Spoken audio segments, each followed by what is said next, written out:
રાજકોટ ભાજપ દ્વારા વિકસિત ભારતનો સંકલ્પ સમારોહનો કાર્યક્રમ યોજવામાં આવ્યો હતો. ગુજરાત પ્રદેશ ભાજપના અધ્યક્ષ જગદીશ વિશ્વકર્માની પ્રેરક ઉપસ્થિતિમાં આ કાર્યક્રમ યોજાયો હતો. તેમની સાથે રાજકોટ શહેર ભાજપ પ્રમુખ માધવ દવે, પૂર્વ ધારાસભ્ય ગોવિંદ પટેલ, નીતિન ભારદ્વાજ સહિતના વરિષ્ઠ હોદ્દેદારો હાજર રહ્યા હતા. રાજકોટ મનપાના તમામ 18 વોર્ડના 72 ઉમેદવારો અને આશરે 1000 જેટલા બૂથના કાર્યકર્તાઓ આ સંમેલનમાં એકત્રિત થયા હતા. પ્રદેશ અધ્યક્ષ જગદીશ વિશ્વકર્માએ તમામ 72 ઉમેદવારો અને કાર્યકર્તાઓને નાગરિક કર્તવ્ય અને જનસેવા માટેના સામૂહિક શપથ લેવડાવ્યા હતા. આ કાર્યક્રમની સૌથી વિશેષ અને પ્રશંસનીય બાબત એ હતી કે પ્રદેશ પ્રમુખનું સ્વાગત પરંપરાગત પુષ્પગુચ્છ આપવાના બદલે અભ્યાસના પુસ્તકો આપીને કરવામાં આવ્યું હતું. સંગઠન દ્વારા આ તમામ પુસ્તકો આગામી સમયમાં જરૂરિયાતમંદ બાળકોને વિતરણ કરવાનો નિર્ણય લેવાયો છે, જેની પક્ષી એક નવો સેવાકીય પ્રયોગ ગણાવ્યું છે. પણ અમારી યોજના મુજબ અમે લોકો જે રાજકોટનો વિકાસ થઈ રહ્યો છે એ વિકાસને જે ગતિએથી માન્ય મુખ્યમંત્રી શ્રી ડેવલપ કરી રહ્યા છે, માન્ય મોદી સાહેબના વિઝનથી એ વિકાસ જોવામાં કે રાજકોટની જનતાને શું લાભ મળી રહ્યો છે એમાં થોડી આવવામાં મોડું થયું છે. આજના વિશિષ્ટ કાર્યક્રમમાં આપણી સૌની વચ્ચે ઉપસ્થિત શહેરના અધ્યક્ષ શ્રી માધવભાઈ, મારી ટીમના બંને સાથી મહામંત્રી શ્રી અનિરુદ્ધભાઈ, શ્રી પ્રશાંતભાઈ, મેયરશ્રી અને હમણાં જ જેમણે આપણી વચ્ચેથી વિદાય લીધી જેવા માન્ય પૂર્વ કેન્દ્રીય મંત્રી, પૂર્વ પ્રદેશ અધ્યક્ષ અને આપણા લોકલાડીલા સાંસદ શ્રી રૂપાલાજી, આપ સૌ શ્રેષ્ઠીઓ, બુદ્ધિજી, રાજકોટના સૌ ડોક્ટર, વકીલ, એડવોકેટ્સ બધા જ મિત્રો અહીંયા આવ્યા છે, સૌનું સ્વાગત છે. 4399 દિવસ એટલે કે 12 વર્ષનો કાર્યકાળ, અને એની પહેલા જ્યારે ગુજરાતના મુખ્યમંત્રી હતા ત્યારથી લઈ આ દિન સુધીની સફર, અને એક પણ દિવસ એવો નહીં, તમે ને હું તો કદાચ રવિવારે રજા પણ પાડી લઈએ. અહીંયા ધારાસભ્યો મિત્રો બેઠા છે, બધા જ પ્રબુદ્ધ નાગરિકો પણ છે. દરેક વ્યક્તિ વાતને સ્વીકારશે કે 365 દિવસ સતત 18 થી 20 કલાક સુધી એક કામ કરવું, અને કામ પોતાના માટે નહીં પણ એક રાષ્ટ્ર માટે કામ કરવું, અને દરેક એંગલને સમાવી લેવો. એક ઇતિહાસના પન્નાઓ પર લખાય એવું કે ભાઈ અત્યાર સુધીના ચૂંટાયેલા પ્રતિનિધિ તરીકે એટલે પ્રધાન સેવક તરીકે આખા દેશમાં સૌથી હાઈએસ્ટ લાંબો સમય સુધી જો કોઈએ કામ કર્યું હોય તો એ છે દેશના યશસ્વી પ્રધાનમંત્રી માનનીય મોદી સાહેબ. મિત્રો,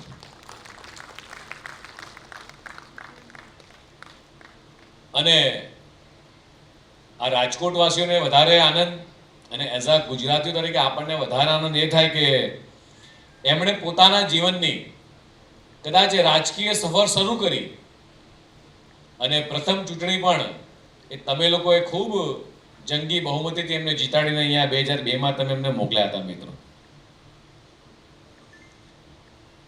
રૂપાલા સાહેબે ખૂબ વિસ્તૃત વાત કરી.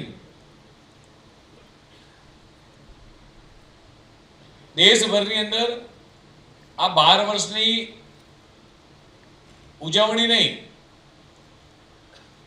પણ જનસેવાના કાર્યો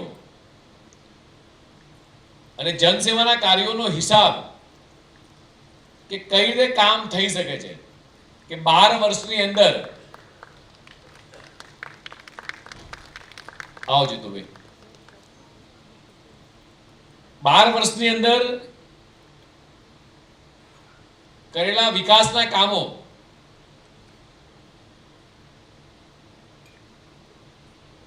એક સેકન્ડ માટે પણ, વલ્લભભાઈ તમને સમય યાદ હશે કે જ્યારે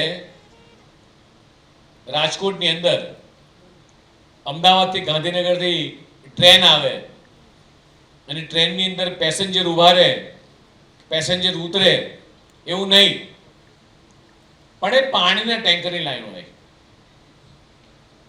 અને અમદાવાદથી ને ગાંધીનગરથી એ વખતે કોંગ્રેસની સરકાર અને ટ્રેનની અંદર પાણી જાય એવું આજની જનરેશનને ખબર નથી. આજની જનરેશનને તો એવું એટલી જ ખબર છે કે આખા દેશમાં મેટ્રો ટ્રેન ફરી રહી છે, ગુજરાતમાં મેટ્રો ફરી રહી છે, આવનારા દિવસોમાં બુલેટ ટ્રેન આવવાની છે, બુલેટ ટ્રેનનું કામ ઝડપભેર થઈ રહ્યું છે, વંદે માતરમ ટ્રેન ચાલી રહી છે. આજની જનરેશન આટલી જ ખબર છે. એ જનરેશનને આજની જનરેશનને એ ખબર નથી કે એક સમય એવો હતો કે પીવાના પાણી માટે એક કિલોમીટરના કિલોમીટર સુધી માથે બેડા લઈ અને મારી માતાઓ, તમારી આપણી માતા બહેનોએ કદાચ પાણી લેવા કદાચ ગઈ હશે. અને ત્યારે સરદાર સાહેબે જે સપનું જોયું હતું, સરદાર સરોવરનું જે સપનું, એક સેકન્ડ માટે પણ વિચાર કરીએ કે જો સરદાર સરોવર ડેમ ની ઊંચાઈ ના વધી હોત, સરદાર સરોવર ડેમ પૂર્ણ ના થયો હોત અને સરદાર સરોવરનું જે કેનાલનું નેટવર્ક છે, અહીંયા ઘણા બધા ધારાસભ્યો મિત્રો બેઠા છે, ઘણા બધા સિનિયર આગેવાનો બેઠા છે, અમારા પૂર્વ ચેમ્બર્સ કોમર્સના વીપી વૈષ્ણવ બેઠા છે, નરેશભાઈ હમણાં સરસ વાત કરી ગયા, નરેન્દ્રભાઈ. તો સરદાર સરોવરનું નેટવર્ક એ આખા રાજ્યમાં 75,000 કિલોમીટરનું નેટવર્ક, અને પ્રધાનમંત્રી બનતાની સાથે જ માત્ર 17 દિવસની અંદર એ દરવાજા લગાવવાની મંજૂરી આપી. અને કોઈ રાજ્યના મુખ્યમંત્રી એ પોતાના રાજ્યના વિકાસ માટે કેન્દ્ર સરકારની સામે એ ઉપવાસ ઉપર બેસે કે અમારે સરદાર સરોવર ડેમ પરિપૂર્ણ કરવો છે, એની ઊંચાઈ વધારવી છે, દરવાજા લગાવવા છે, અને એના માટે કોઈ મુખ્યમંત્રી ઉપવાસ પર બેઠે, આવી આ પ્રથમ ઘટના આપણા દેશમાં બની અને પણ ગુજરાતમાં બની. આ બધી બાબતો આજે એટલા માટે કહું છું કે જ્યારે તેઓ ગુજરાતના મુખ્યમંત્રી હતા ત્યાંથી લઈને આજની સફર છે પતિ છે. મેં તમને જે કીધું 75,000 કિલોમીટરનું નેટવર્ક, આજે કૃષિ મંત્રી આપણી વચ્ચે બેઠા છે, આપણા પ્રભારી મંત્રી છે.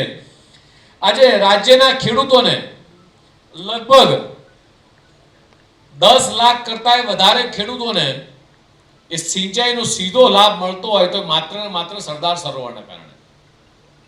અને રાજ્યની 18 લાખ હેક્ટર જમીન એ પિયતના કારણે મિત્રો એ કામ કરી રહી છે. જેણે ભારતીય જનતા પાર્ટીને નજીકથી જોઈ છે, અનલીબેન પણ બેઠા છે, ઘણા બધા નીતિનભાઈ બેની, કમલેશભાઈ, બધા જ સિનિયર લોકો અહીંયા બેઠા છે. અંત્યોદયની એ ભારતીય જનતા પાર્ટી વાત કરતી હતી. પંડિત દીનદયાળજીની વિચારધારા એકાત્મ માનવવાદ, એટલે છેવાડાના વ્યક્તિની ચિંતા કરવી.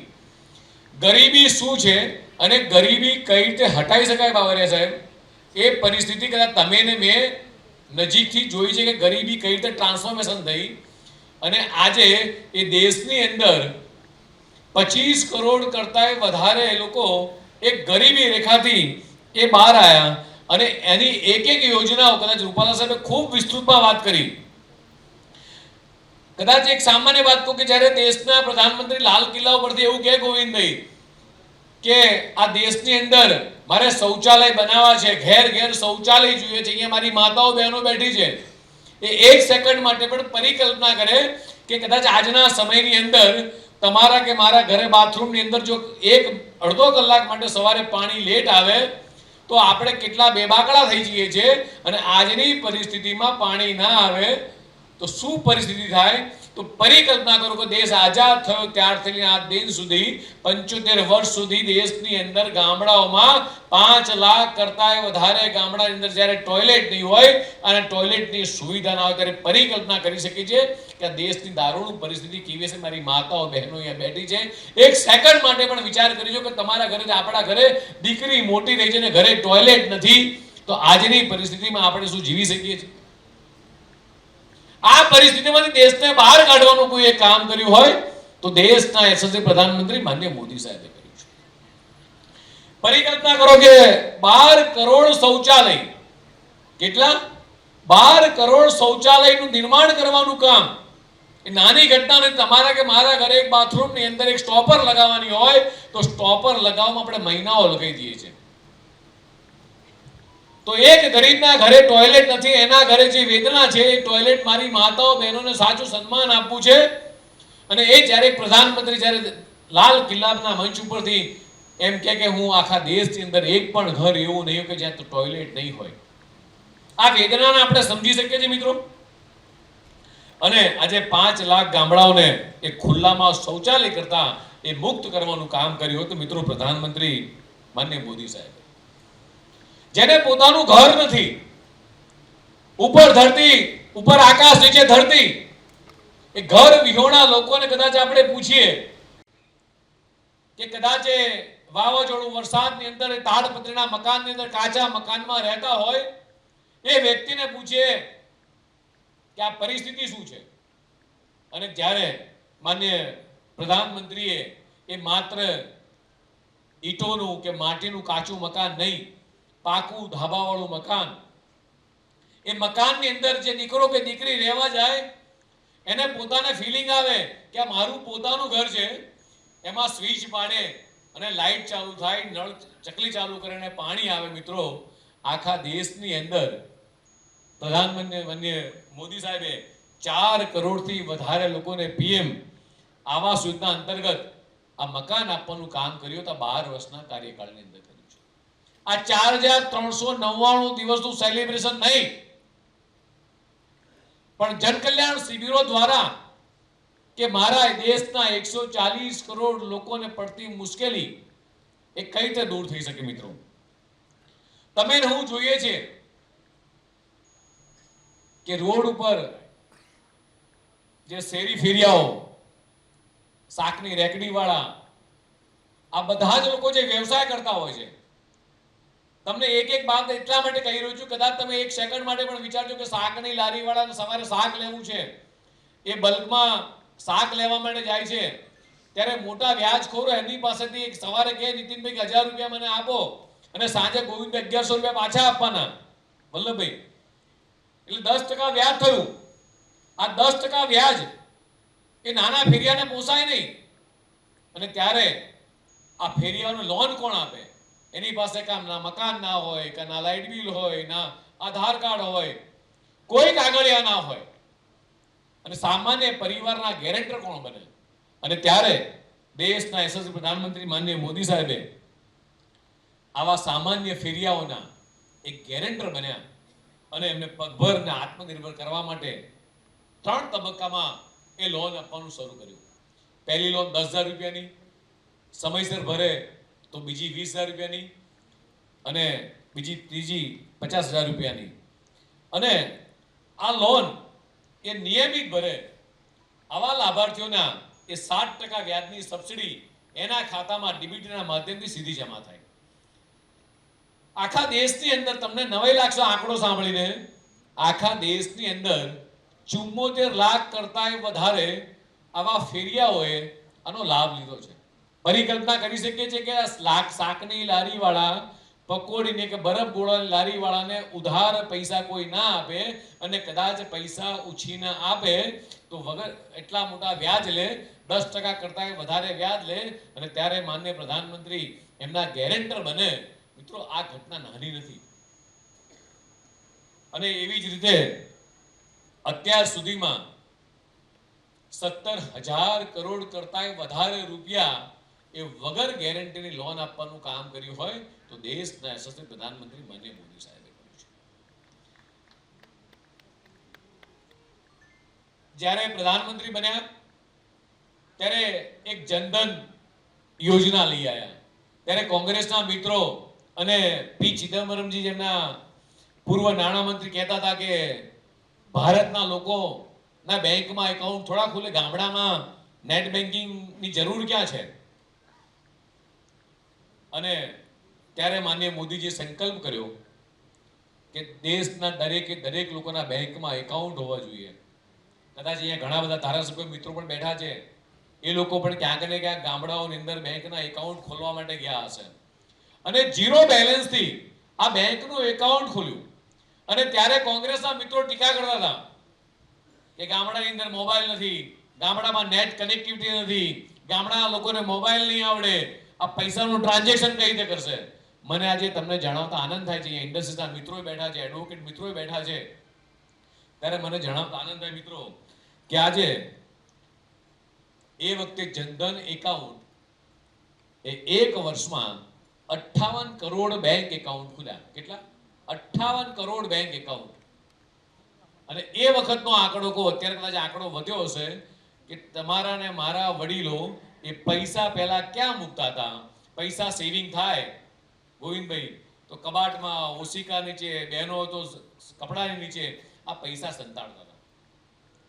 અને ત્યારે આ 58 કરોડ લોકોને જ્યારે બેંક એકાઉન્ટ ખુલ્યા ત્યારે એ વખતનો આંકડો કહો 2 લાખ કરોડ કરતા વધારે રૂપિયા જે લોકોના અનસિક્યોર્ડ પડ્યા હતા એ સિક્યોર્ડ જગ્યાએ બેંકના ખાતામાં આવ્યા 2 લાખ કરોડ રૂપિયા. તમે પરિવર્તન સમજો કે કેટલું મોટું રિવોલ્યુશન્સ આ 2 લાખ કરોડ માર્કેટના આવ્યા અને એ લોકોને સેવિંગ ખાતાની અંદર એ વ્યાજ મળવાનું શરૂ થયું. અને આજે દુનિયાની સૌથી મોટી આ ઓનલાઈન યુપીઆઈના માધ્યમથી ટ્રાન્ઝેક્શન એ મિત્રો ભારતમાં થઈ રહ્યું. આખા દુનિયાનું સૌથી મોટું એ ઓનલાઈન ટ્રાન્ઝેક્શન એ ભારતમાં થઈ રહ્યું છે.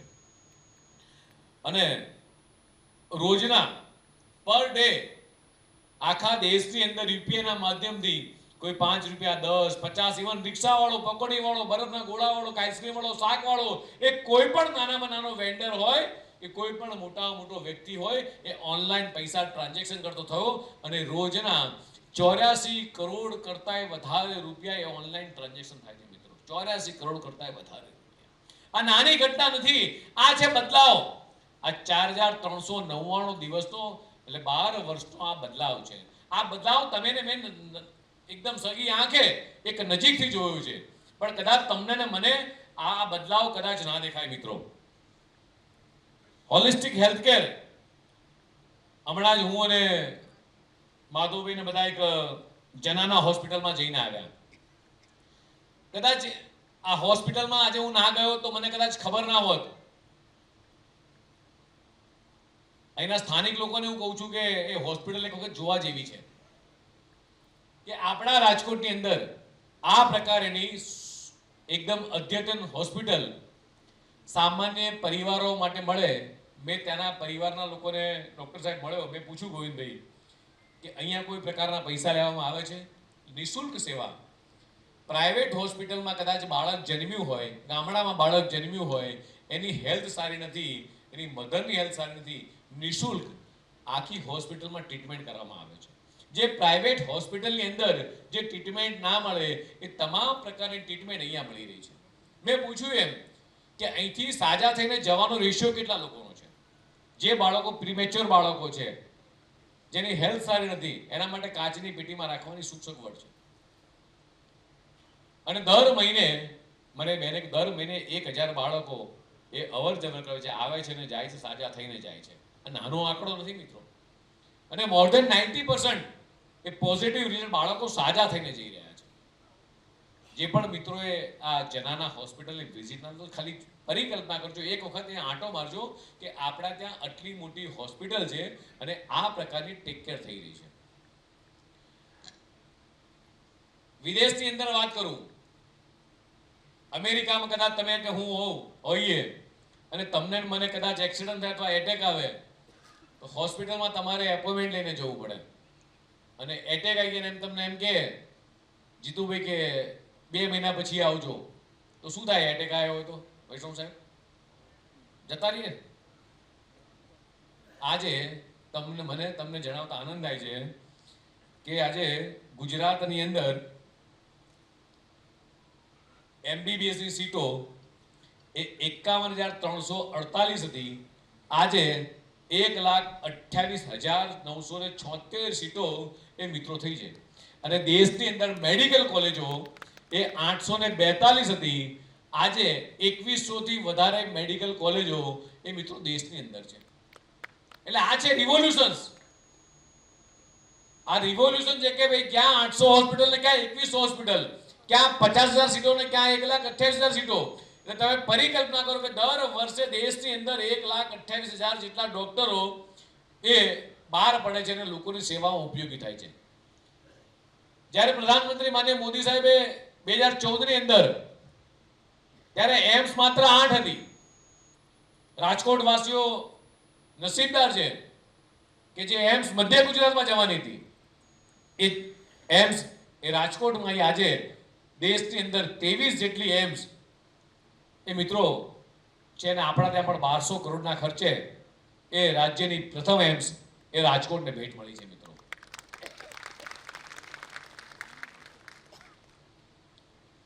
રૂપાલા સાહેબે ખૂબ સરસ વાત કરી ગયા કે કોઈ ઘરમાં બીમાર પડે અને રાત્રે 12 વાગે એમ કહું કોઈના આપણા ઘરે કોઈ સ્વજન આવે કે મને હોસ્પિટલમાં જવું છે, દાખલ થવું છે, નીતિનભાઈ 5 લાખ રૂપિયા આપો ને, તો નીતિનભાઈ કે 5 લાખ છે પણ કદાચ કાલે મળશે. એટલે પેલો એમ જેના સ્વજન બીમાર છે એવું કે હોસ્પિટલ વાળો અત્યારે જ ભરવાનું કહે છે, પૈસા નહીં ભરું તો ટ્રીટમેન્ટ નહીં કરે અને મારા સ્વજન મરી જશે અથવા કંઈક નુકસાન થશે. અને ત્યારે આપણા ગજવામાં આ PMJY કાર્ડ જો કાર્ડ હોય તો કેન્દ્ર સરકાર 5 લાખ રૂપિયા આપે છે અને માન્ય મુખ્યમંત્રી શ્રી 5 લાખ 10 લાખ રૂપિયાનું આયુષ્માન કાર્ડ એ ઇમિડિયેટલી તમે બતાવો તમારી કોઈ પણ રાજ્યની કોઈ પણ હોસ્પિટલ અંદર, ઇવન દેશની કોઈ પણ હોસ્પિટલમાં આ કાર્ડ તમારું ચાલે છે અને તમારી ટ્રીટમેન્ટ ઇમિડિયેટલી થાય છે.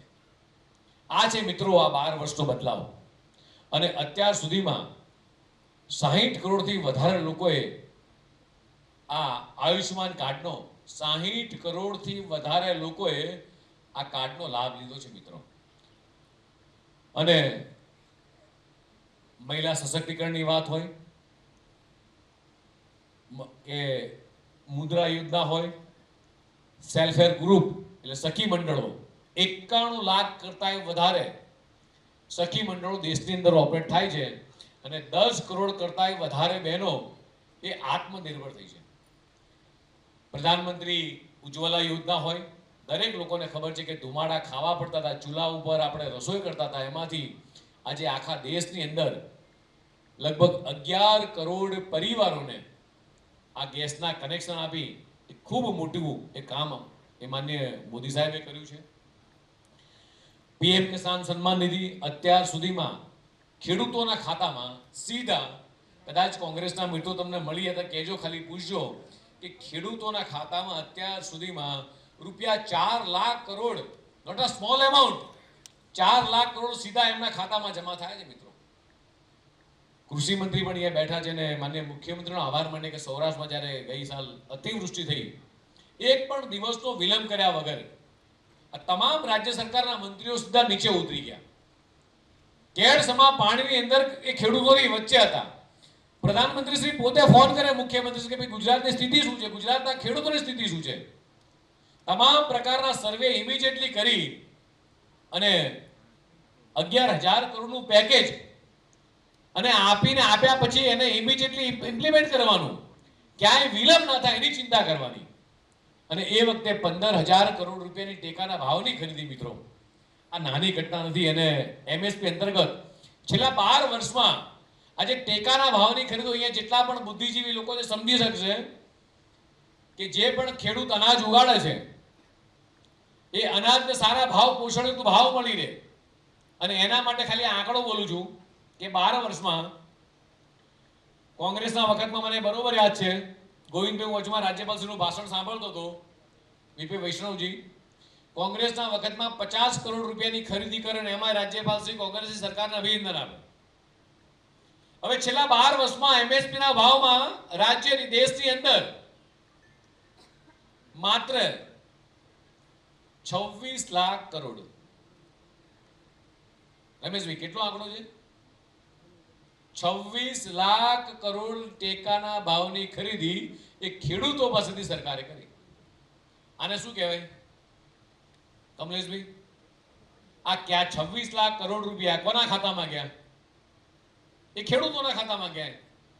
પરિકલ્પના કરો તમે કે યુરિયાની થેલી જે આપણો ખેડૂત લાવી રહ્યો છે, અત્યારે આપણું એક મિશન પણ છે પ્રાકૃતિક ખેતી. દેશના યશસ્વી પ્રધાનમંત્રી માનનીય મોદી સાહેબ કહી રહ્યા છે કે પ્રાકૃતિક ખેતીની તરફ એક ખેડૂત વડે કૃષિ મંત્રી સતત એના માટે પ્રયાસ કરી રહ્યા છે. રાજ્યપાલ સાથે ફરીને રાજ્યપાલ શ્રી પોતે ગામડે ગામડે ફરી અને પ્રાકૃતિક ખેતીમાં તે લોકોને સમજાઈ રહ્યા છે, ત્યારે આ યુરિયાની થેલી પાછળ એ સરકારને એ 2500 કે 2600 રૂપિયાની થેલી આવે, સરકાર ખેડૂતને આપે 266 રૂપિયાની, તો સરકારને કેટલું મોટું બર્ડન થઈ રહ્યું છે.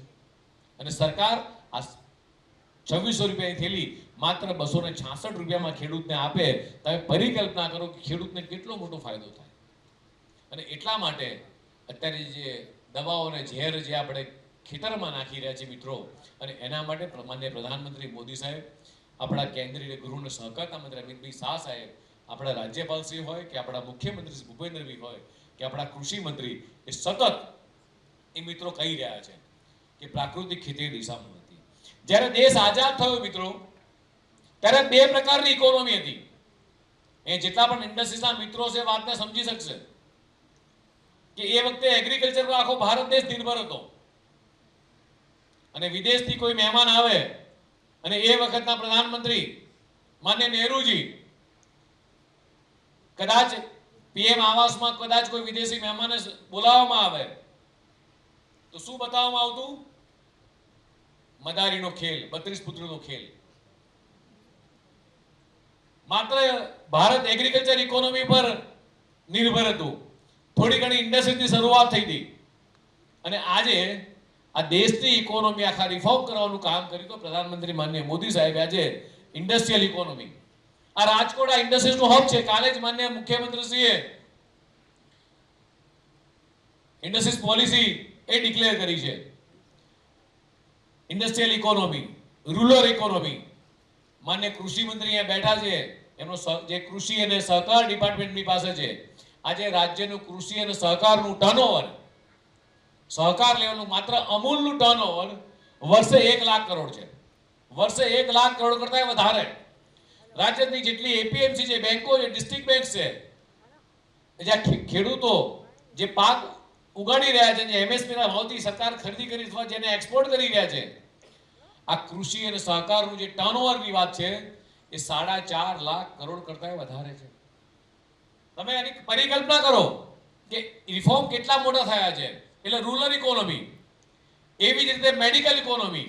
આજે મેડિકલનું આખું ટુરિસ્ટનું હબ બન્યું છે. ભારત અને ગુજરાત એ મેડિકલ ટુરિઝમમાં નંબર 1 છે. એવી જ રીતે ડિજિટલ ઇકોનોમી, મેં જે યુપીઆઈની વાત કરી છે, જે ટ્રાન્ઝેક્શન થઈ રહ્યા છે, આપણા પૈસા જે બહાર જતા હતા, જે કમિશન બહાર જતું હતું, અત્યાર સુધી અમેરિકન એક્સપ્રેસ કે મોટી મોટી પ્રાઇવેટ બેંકોના જે કાર્ડ હતા, આજે રાજ્યની તમામે તમામ અને દેશની તમામ ડિસ્ટ્રિક્ટ બેંકો એ પોતે કાર્ડ આપતી થઈ ગઈ. અને આ બધાના કમિશન જે આપણા બહાર જતા હતા એ બધા જ અટકવા માંડ્યા મિત્રો. એવી જ રીતે ટુરિઝમ ઇકોનોમી. અત્યારે આખા દેશનું સૌથી વધારે ટુરિસ્ટ ક્યાં આવતા હોય, વર્ષની અંદર ટ્રાન્ઝેક્શન થતું હોય, તો જે સ્ટેચ્યુ ઓફ યુનિટી. એવી જ રીતે આપણું સોમનાથ મંદિર, માત્ર સોમનાથ સ્વાભિમાન પર્વ આપણે ઉજવ્યું, 7 દિવસની અંદર જીતુભાઈની આખી ટીમ ત્યાં લાગેલી હતી. 7 દિવસમાં લગભગ 16 લાખ કરતા વધારે એ લોકો ત્યાં દર્શન માટે આવ્યા. દ્વારિકા હોય, સોમનાથ હોય, અંબાજી હોય, પાવાગઢ હોય. અનિરુદ્ધભાઈ બેઠા છે, કચ્છ નહીં દેખા તો કુછ નહીં દેખા. જે કચ્છ એ માત્ર વ્હાઇટ ડેઝર્ટ તરીકે ઓળખાતું હતું, આજે કચ્છ નહીં દેખા તો કુછ નહીં. કચ્છની અંદર વર્ષે લાખો પ્રવાસી મિત્રો આવે છે. એટલે ટુરિઝમ ઇકોનોમી આખા દેશમાં ડેવલપ થઈ. સ્પિરિચ્યુઅલ ઇકોનોમી, આ દરેક મંદિરોની અંદર જે મંદિરોનો વિકાસ થયો, જે કોરિડોર, કાશી વિશ્વનાથ હોય, કેદારનાથ હોય, ઉજ્જૈનનું મહાકાલ હોય કે સોમનાથ હોય, કે 450 વર્ષ બાદ પાવાગઢની અંદર ધજા ફરકી હોય, પાવાગઢનું ડેવલપમેન્ટ હોય કે દ્વારિકાનું ડેવલપમેન્ટ મિત્રો, આ સ્પિરિચ્યુઅલ ઇકોનોમી એ પણ એક ખૂબ મોટો ભાગ ભજવી જાય છે. એવી જ રીતે બ્લુ ઇકોનોમી, ગ્રીન ઇકોનોમી. આજે આખા દેશમાં નંબર 1 છે ભારત અને ગુજરાત, કે જ્યાં સૌથી વધારે રૂફટોપ એ સોલાર પેનલ લાગી છે.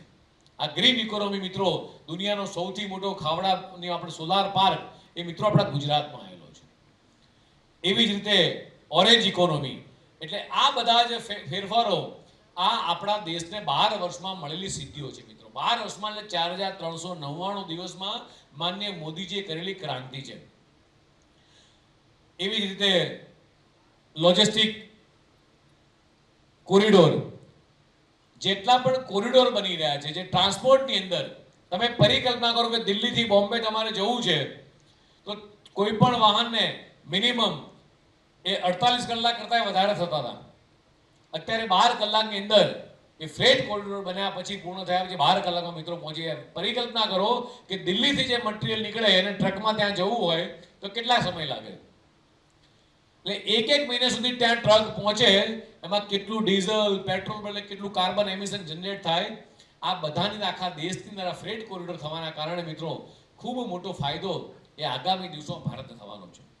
એવી જ રીતે રેલવેનું નેટવર્ક ઔદ્યોગિક લેવલે સ્પર્ધાઓ. આજે જ મારે ઘણા બધા ઉદ્યોગપતિ મિત્રોને મળવાનું થયું.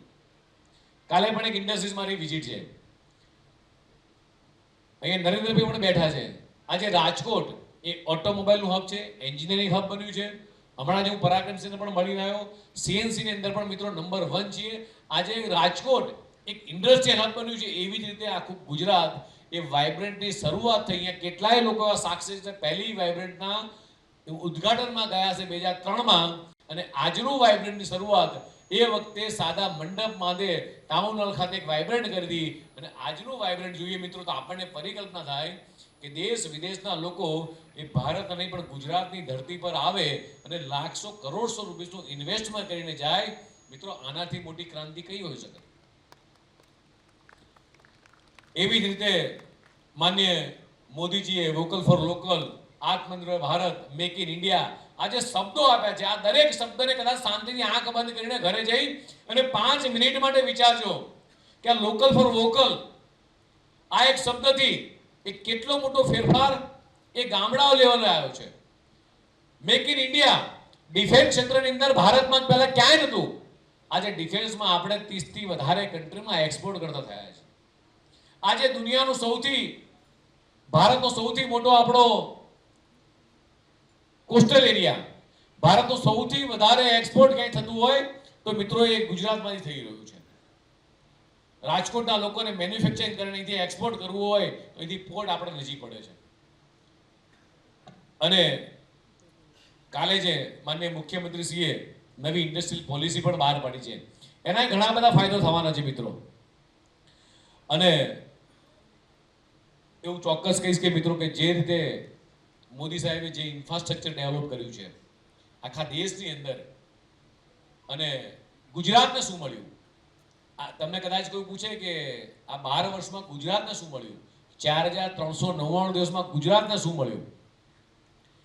સાબરમતી રિવરફ્રન્ટ, અમદાવાદમાં BRTS, મેટ્રો ટ્રેન, આવનારા દિવસોમાં બુલેટ ટ્રેન, અટલ સેતુ, સુદર્શન સેતુ, વિશ્વ કક્ષાનું ઇન્ફ્રાસ્ટ્રક્ચર.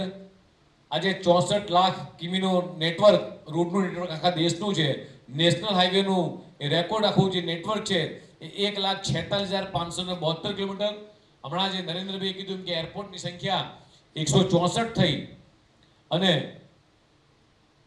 એવું કહીશ કે દેશના પર કેપિટલ ઇન્કમ એ 86,687 રૂપિયાથી વધી અને 2,12,981 રૂપિયા પર જીડીપી જે $2.2 ટ્રિલિયન ની વધીને આજે $4.15 ટ્રિલિયન થઈ છે મિત્રો.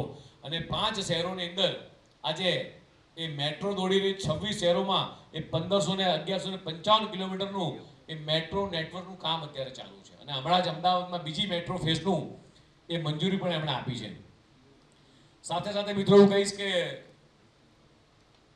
ગુજરાતની અંદર સરદાર સરોવર, અમદાવાદ મુંબઈ બુલેટ ટ્રેન, દેશની પ્રથમ railway university Vadodara, statue of unity, Lothal ખાતે નેશનલ મેરીટાઈમ હેરિટેજ કોમ્પ્લેક્સ 5000 કરોડના ખર્ચે, રાજકોટમાં પ્રથમ greenfield airport, AIIMS hospital, global centre of traditional medicine Jamnagar, આપણી ગિફ્ટ સિટી, નવસારીમાં PM Mitra park, Tata facility aircraft ઉત્પાદન વડોદરામાં. એટલે વડોદરાની અંદર એ પ્લાન બનતું થયું છે. આજે એવું ચોક્કસ કહી શકાય કે દેશની અંદર પિનથી લઈને પ્લેન સુધીની તમામ વસ્તુઓ એ આજે ભારત અને ગુજરાત મિત્રો મેન્યુફેક્ચર કરતું થયું છે.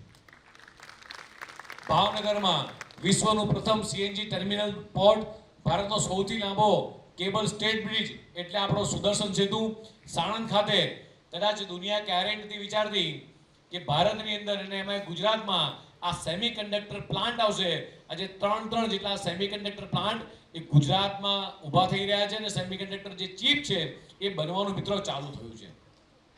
આવી કેટલીય બાબતો છે કે જે 12 વર્ષમાં મિત્રો એ બદલાવ આવ્યો છે અને આ 12 વર્ષ જે છે એ માત્ર એક સરકારના 12 વર્ષ નહીં, પણ આ 12 વર્ષે એ વિશ્વાસના 12 વર્ષ છે, આ 12 વર્ષે વિકાસના 12 વર્ષ છે, આ 12 વર્ષે એ સેવા સમર્પણ અને સંકલ્પના અને જનકલ્યાણના 12 વર્ષ છે. એટલે હું કહીશ કે આ 12 વર્ષ એ કોન્ફિડન્સલી, એ કમિટમેન્ટ સાથે, કમ્પેન્શન સાથે અને સાથે સાથે કન્સિસ્ટન્સી સાથે એ દેશના યશસ્વી પ્રધાનમંત્રી માનનીય મોદી સાહેબે આ જર્નીને પાર કરી છે. અને હજી હમણાં જ તમને નવાઈ લાગશે, આખા દેશની અંદર તમામે તમામ મંદિરોમાં, ગુજરાતના તમામે તમામ ગામડાઓથી લઈ અને બધા જ મંદિરોમાં એમના લાંબા દીર્ઘાયુ માટે બધાએ મિત્રો પ્રાર્થના કરી.